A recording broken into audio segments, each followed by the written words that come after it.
You can't give that which you have not. On the Rwandan youth, Kagame, Himbara, and the long memory of a broken country. Written by Gabriel Ndayishimiye. Chapter 6. The Comfort of Structure. No one says it outright, of course, they never do. But I shall, because I have nothing left to lose. Not even dignity. Tyranny can be soothing. Not just for the frightened, but for the undecided, the overworked, the quietly anxious, who dread the burden of autonomy. It offers relief from decision, from disorder, from the loneliness of having to invent yourself daily. And if that comfort spreads, it is because so many long, not for power, but for permission, to exist without having to justify every breath. Yes, soothing, like the gentle tick of a metronome in an otherwise silent room, like the hum of some vast machine working through the night. Not for your benefit, mind you, but still, it works. Something works. Is that not, in itself, a miracle? Or at least a mercy? It is not governance, it is liturgy. It offers not justice, but ritual. And like all idols, it soothes only those who no longer remember how to pray. You all speak of oppression as though it is noise, fire, mayhem, but that is only true for those standing in the blast zone.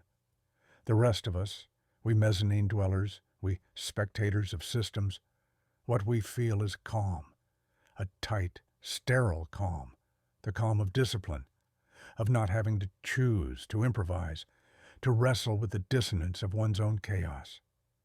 Freedom, real freedom, had felt like being dropped into a void without instructions. There were days it thrilled me, yes, but mostly it unmoored me. I longed for structure not because it was just, but because it told me where to stand, of knowing someone, somewhere, is in charge, like the idea of an all-seeing God. But this one, cold, efficient, and man-made. I know that sounds monstrous, and yet it was such a relief. There, I have said it, a relief. Oh, not him, not Kagame the man. I am not such a fool. I do not fall in love with tyrants, only with their architecture, their mythologies, their neatness, that illusion of order. Do you know how irresistible that is to a man like me? A man who, left to his own devices, cannot decide when to eat lunch or where to sit in a room without a wall to lean on? And that is what it was, really, aesthetic addiction, an erotic fascination with symmetry, paved roads, crisp conferences, charts and graphs and lanyards. I adored it, like a beaten dog adores its leash, because at least it knows what is expected. At least it can perform. And in that performance, I found a pathetic kind of peace, a rehearsal of obedience that soothed my panic, even as it hollowed me out. It was worship, by another name, a worship of clarity, of hierarchy, of polished lies.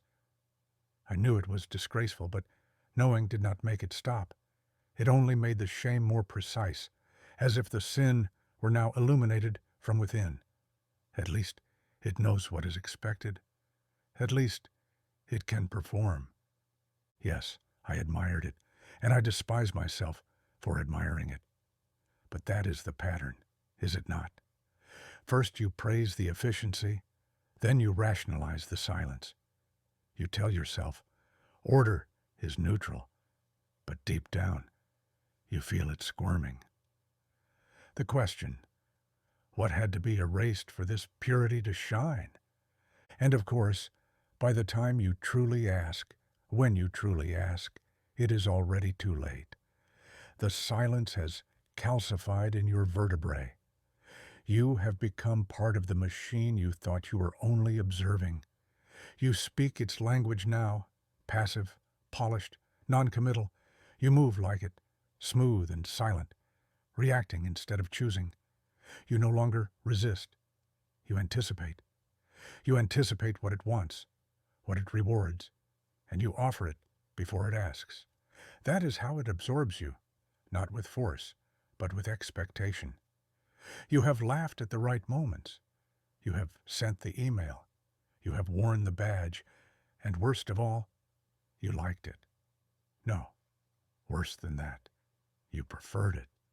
You preferred the tyranny, because at least it gave you something to hate more than yourself.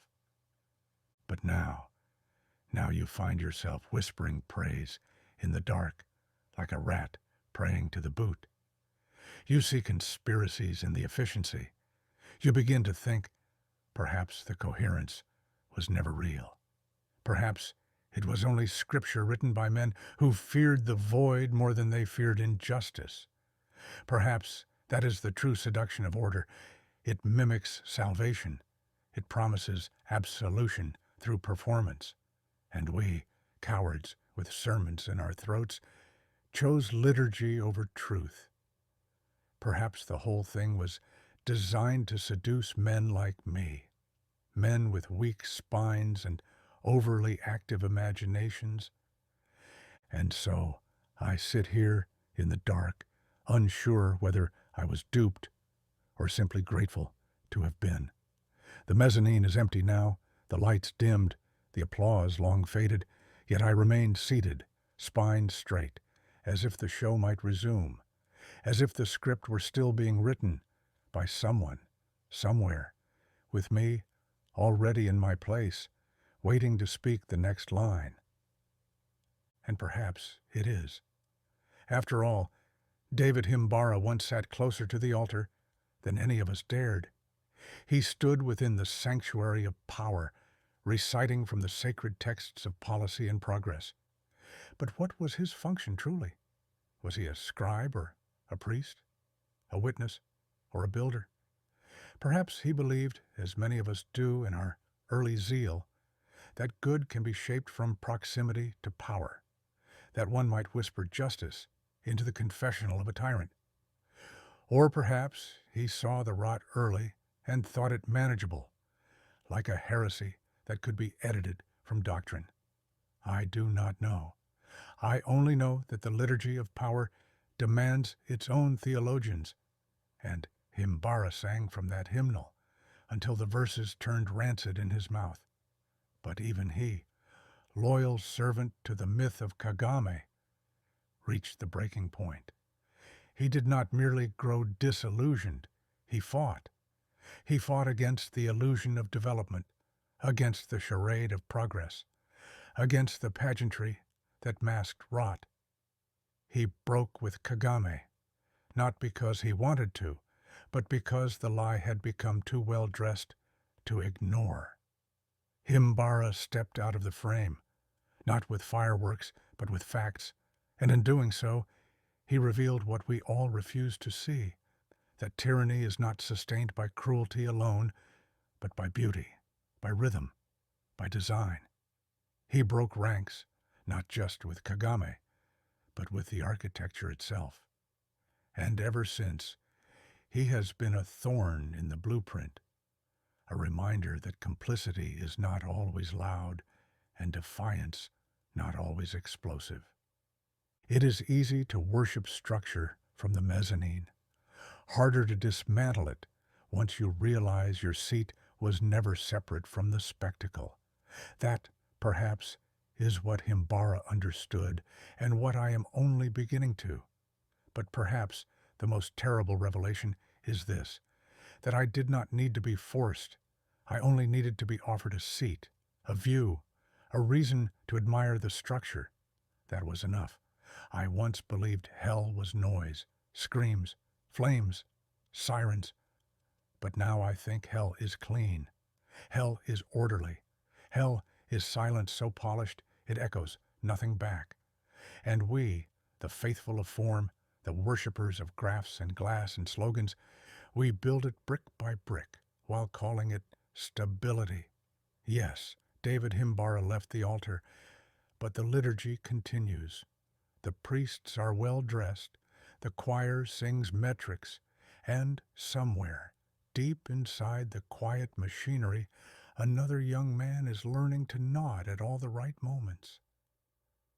And I sit in the pews, not because I believe, but because I remember the music, and I am afraid of the silence that follows once it stops.